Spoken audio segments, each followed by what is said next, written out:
Hello. In this video, we're going to look at the process of creating dynamic URLs, or dynamic links, depending on what you want to call it. So let's just start off by talking about what you're looking at. So this right here is a list of some titles.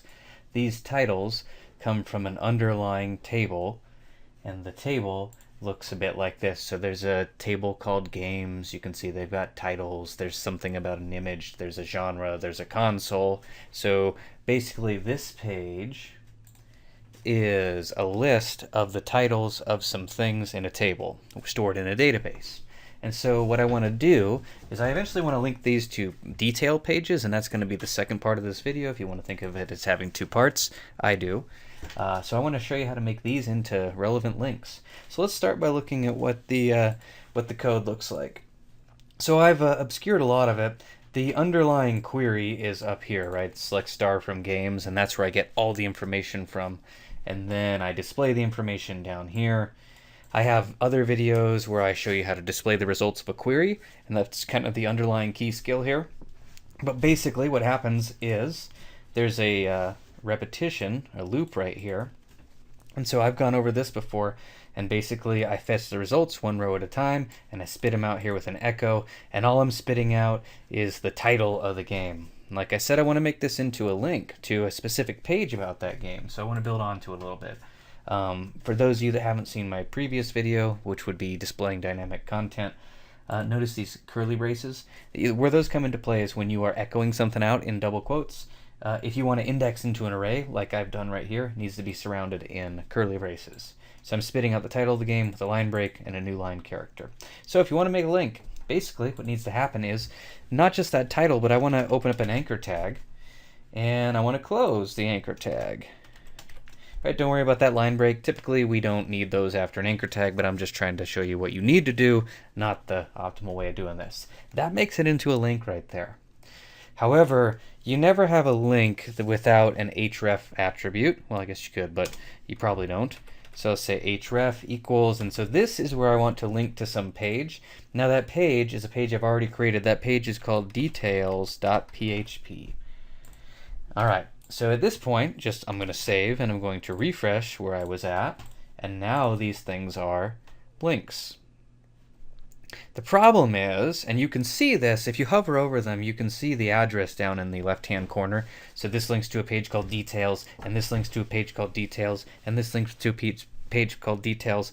Now you might be wondering, like, well, how do I, all right, so that details page is fine and all, but how do I get that details page to know that I want to know about Zelda or Duck Hunt or Metroid?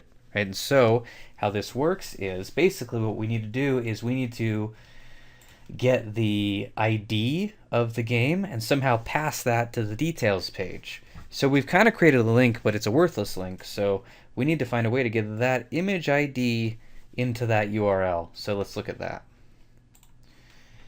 So this needs to have a little bit more going on. So this is not a great starting point for PHP. If you've done a little bit of programming before, you know that when you pass information via the get method, it gets passed via the URL is one way to interpret that. But I don't know how much attention you've ever paid to the details. Basically, the format of the URL goes question mark, and so everything after the question mark is stuff that you can extract with the get method. So what I do is I put a question mark, and then I just make an arbitrary decision about what I want to call this field. I'm going to call it ID, and I'm going to set it equal to, now here's the tricky part, right? I want to set that equal to the ID of the game. And so if I want to do this, notice I'm going to work right here. So I'm going to use that curly brace technique. So what I'm going to do is I'm going to put an opening and closing set of curly braces here, and I want to grab the row, which is the row that represents the game we're looking at, and the name of the field. Now the name of the field, because I'm familiar with that table, was image underscore ID. Right, that right there is the name of that field in the table.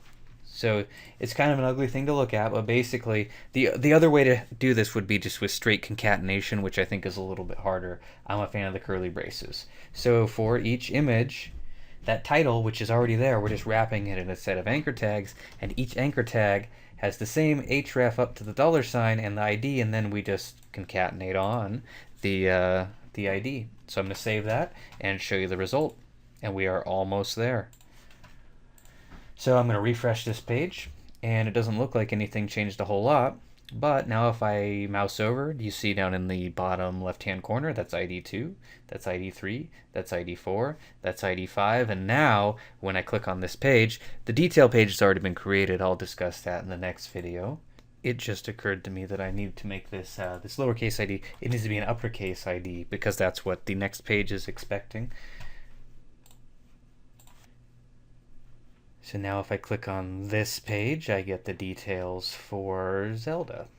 And if I click on this page, I get the details for Duck Hunt. And so we're not talking in this video about how that details page works, but you can see that through passing that ID or building that ID into the URL, the details page is able to figure out what details to pull up. And so that's the process of creating dynamic URLs. In the next video, we'll look at the process of kind of extracting that ID out and pulling up the dynamic content on the next page. So hopefully I see you in the following video.